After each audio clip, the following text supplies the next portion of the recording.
This is the Cardiac Science G5. It's a very powerful AED that came out about 5-6 years ago. It's known for two things. One, it has CPR feedback, which is a wonderful feature, but also it has bilingual. It can change the language on the fly with just a press of a button and can go from English to Spanish. To change the pads on the G5 is very, very easy. First off, you take the AED out of its case. Some have just a sleeve, but there are AEDs out there that have this premium case.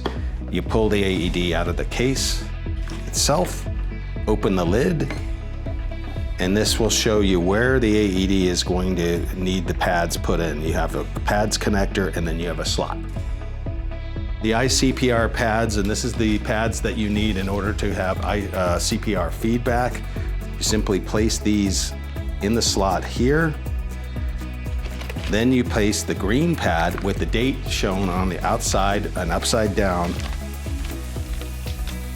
in the slot here. Then you take the white pads and place them on the inside here as well. Make sure that the cords are tucked in on these little indents right here, otherwise it'll snag. And once you place the pads there, you can close the lid.